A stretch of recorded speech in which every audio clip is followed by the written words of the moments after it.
வணக்கம் Subiksha TV channel நேர்களே, நான் உங்கள் அன்பான சயின்டிஃபிக் வேதிக் அஸ்ட்ராலஜர் அஸ்ட்ரோரஞ்சி பேசுகிறேன். நல்லது நினைப்போம், நல்லதே நடக்கும். இந்த வீடியோவில் நம்ம என்ன பார்க்க போறோம்னா, ரிஷப ராசிக்காரர்களுக்கு, ரிஷப லக்னக்காரர்களுக்கு வரவேண்டிய தசை என்ன, வரக்கூடாத தசைகள் என்ன, அவங்க எது மாதிரி காம்பினேஷனில் இருக்கக்கூடிய அமைப்புகள் நல்லது, எது மாதிரி காம்பினேஷன்ஸ் சரியாக வராது, ஜாதகத்தில் தோஷம் அல்லது பிராப்த குறைவு அப்படிங்கிறது நம்ம தெரிஞ்சுக்க போகிறோம். இப்போ ரிஷபராசிக்கே யோகமான ஒரு கிரகம் என்னன்னு கேட்டிங்கன்னா சனியும் புதன் தான். சனியும் புதனும் திசைகள் ஒருத்தருக்கு வரும்பொழுது அருமையான விஷயத்தை கொடுக்கும், கோடீஸ்வரனாக வாழ கொடுக்கும், நல்ல வசதி வாய்ப்புகள், நல்ல அறிவு, நல்ல வாழ்க்கையில் என்னென்ன விஷயங்கள் அவங்க எதிர்பார்க்குறாங்களோ எல்லாமே கிடைக்கக்கூடிய அமைப்புகளாக வரக்கூடிய அற்புதமான 2 கிரகங்கள் என்னென்னா சனியும் புதனும். 5ஆம் வீட்டு அதிபதியாக புதனும், 9ஆம் வீட்டு அதிபதியாக சனியும். சனி குருவோட பார்வையிலையோ சுக்கரனோட சேர்ந்துட்டா கேட்கவே வேண்டாம், இன்னுமே யோகங்களை அள்ளி கொடுப்பார். அது வரவே சேர்க்க வேண்டிய ஒரு நல்ல சேர்க்கையாக அமைய வேண்டிய சேர்க்கையாக இருக்கிறது குருவும் சனியும் சேருவது, குருவும் சுக்கிரனும் சேருவது. அதே மாதிரி சனி ராகுவோட சேர்வது மிகவும் தவறு. ராகு திசையும் நன்றாக இருக்காது, சனி திசையும் சுமாராக தான் இருக்கும். அதனால் சேரக்கூடாத காம்பினேஷனில் சனி ஒரு ராகு வரார். அதே மாதிரி சனியும் செவ்வாயும் சேர்வதும் அந்த சனியின் யோகத்தை குறைக்கக்கூடிய அமைப்பாக அமைகிறது. ஸோ அதுவும் சனி திசையும் கெடும், செவ்வாய் திசையும் கெடும். மற்றபடி பார்த்தீங்கன்னா அந்த சுக்கிரனோட சேர்வது, புதனோட சேர்வது, குருவோட சேர்வது, குரு பார்வை பெறுவது எல்லாமே சனிக்கு அற்புதமான ஒரு விஷயமாக இருக்குது. அதே மாதிரி சனி கேதுவோட சேர்வதும் அருமை. சார், சனி ராகுவும் செவ்வாயோட சேர்வது மட்டும் சரியில்லைங்கிறது தெரிஞ்சுக்கணும். அதே மாதிரி புதன்கிற யோகமான ஒரு கிரகம் ரிஷபராசிக்காரர்களுக்கு, ரிஷப லக்னக்காரர்களுக்கு புதன் திசை அற்புதமாக இருக்கும். அந்த புதன் குருவின் பார்வை பெறும் பொழுது அற்புதம், சுக்கிரனோட சேர்ந்திருக்கும் பொழுது அற்புதம். ஒரு பௌர்ணமி சந்திரனின் பார்வை கண்டிப்பாக பெற முடியாது இல்லைங்களா? ஏன்னா புதன் பெறலாம், அமாவாசை சந்திரனோட தான் சேர முடியாது. ஏன்னா பார்த்தீங்கன்னா புதன் சூரியன் சுக்கிரனுங்கிற முட்கூட்டு கிரகமாக இருக்கிறனால அமாவாசை சந்திரனாக இருக்கும் பொழுது நம்ம ஒரு பாதிப்பு பெறக்கூடிய அமைப்பு புதனுக்கும், பௌர்ணமி சந்திரனாக இருக்கக்கூடிய அமைப்பு புதனுக்கு நல்ல ஒரு அமைப்பும் கொடுக்கும். நல்ல புத்திசாலியாகவும் அறிவு ஜீவியாகவும் இருக்கக்கூடிய அமைப்புகள் வருது, வாழ்க்கையில் நல்லா உயரக்கூடிய அமைப்புகள் இருக்குது.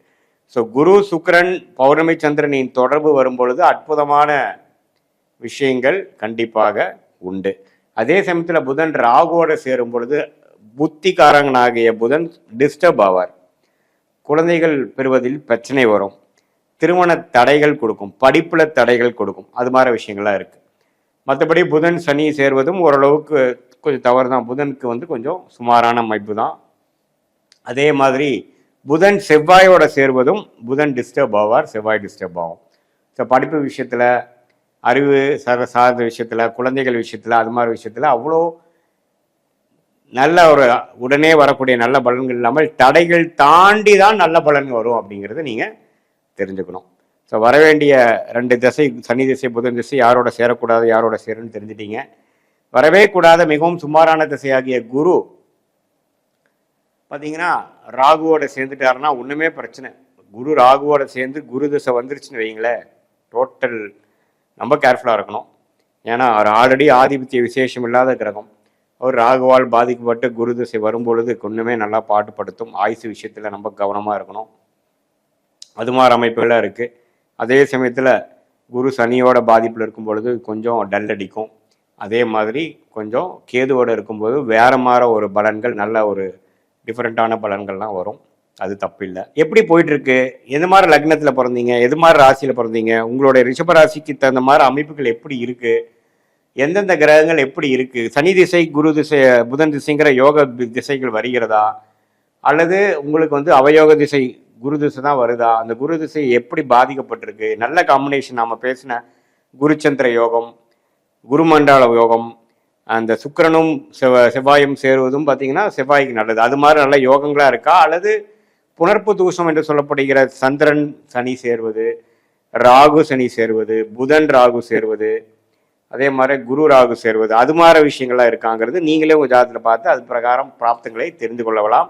இது பொதுவான பலன்களை தவிர உங்களுடைய ஜென்ம ஜாதகத்துல எப்படி தசா புக்திகள்லாம் போயிட்டு இருக்கு, எது மாதிரி காம்பினேஷன் இருக்கு, எந்தெந்த டிகிரி அடிப்படையில் ஒரு கிரகமும் இருக்குதுங்கிறத வைத்துதான் உங்களுக்கு எது மாதிரி பலாபலன்கள் வாழ்க்கையில வரப்போகுது, உங்களுடைய திருமண விஷயங்கள் எப்படி இருக்க போகுது, அடுத்து வரக்கூடிய தசாபுக்திகள் எப்படி இருக்க போகுது, குழந்தைகள் விஷயம் எப்படி இருக்க போகுது, வேலையா படிப்பா, இது எல்லாமே எப்படி அப்படிங்கிறத உங்கள் ஜாதகத்தில் நம்ம பார்த்து சயின்டிஃபிக் வேதிக் அஸ்ட்ராலஜி முறையில் துல்லியமான முறையில் பார்த்து எதையும் நாம் மிகைப்படுத்தாமல் உள்ளது உள்ளவாறு அடுத்து வரக்கூடிய காம்பினேஷன்ஸ் எப்படி இருக்கு, அந்த தசை யாரால் பார்க்கப்படுகிறார், அந்த தசநாதன் யாரால் பார்க்கப்படுகிறார், புக்திநாதன் எந்த ஒரு கிரகத்தோட சேர்ந்திருக்கு, அது எந்த சாரத்தில் இருக்கு, இதெல்லாம் ஜாதகத்தில் 360 டிகிரியில் 12 கட்டத்தில் 9 கிரகங்கள் 27 நட்சத்திரத்தில் எப்படி படர்ந்திருக்கிறார்கள்ங்கிறதை பொறுத்து நம்மளுடைய கர்ம பலன் எப்படி இருக்குங்கிற வைத்து நம்ம வாழ்க்கையில் எடுக்க வேண்டிய திட்டங்களை அதுக்கு தகுந்த மாதிரி